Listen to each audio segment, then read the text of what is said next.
రాజకీయ నాయకులు కక్షదారింపులు ఏ విధంగా ఉంటాయో అనేటువంటి ప్రధాన వార్తలు అనేది. కక్షదారులు కాపలదారులకు సపోర్ట్గా ఉంటాయి. ఇలా కక్షదారులు ఎవరైతే ఉన్నారో, కక్ష సాధించేటువంటి వ్యక్తులు ఎవరైతే ఉన్నారో వాళ్లకు కాపలదారులుగా ఉండే అటువంటి నాయకులు ఎవరంటే రాజకీయ నాయకులు.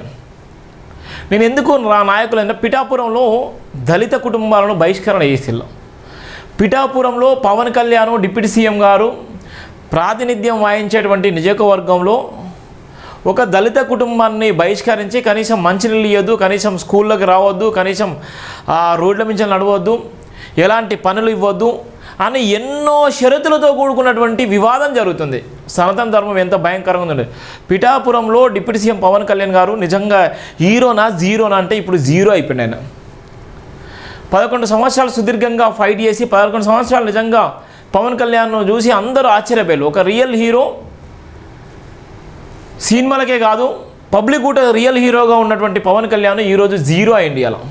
ఇలా రియల్ పవన్ కళ్యాణ్ అయిపోయింది. ఎందుకు చెప్తున్నా, పిఠాపురంలో కుల బహిష్కరణ, నీ సొంత నియోజకవర్గంలో కుల బహిష్కరణ జరిగింది.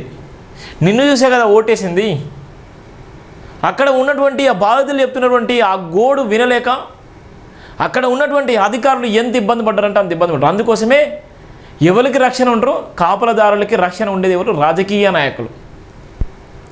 రాజకీయ నాయకులు ఆడేటువంటి డ్రామాలు ఎంత భయంకరంగా ఉంటాయండి. రాజకీయ నాయకులు కబందస్తులో ఐఏఎస్ ఐపీఎస్ అధికారులు కూడా వాళ్ళ చెప్పినట్టే వింటారు. అంత పవర్ ఉంటుంది రాజకీయ నాయకుడికి ఉన్నటువంటి పవర్. రాజకీయ నాయకుడికి పవర్ అంటే ఏ విధంగా ఉందంటే, రాజ్యాంగాన్ని అనుసరించవచ్చు, రాజ్యాంగాన్ని అవమానం చేయొచ్చు, అంత పవర్ ఉంటుంది. అందుకోసమే అక్కడ పిఠాపురంలో భయంకరమైనటువంటి నేపథ్యం ఉంది.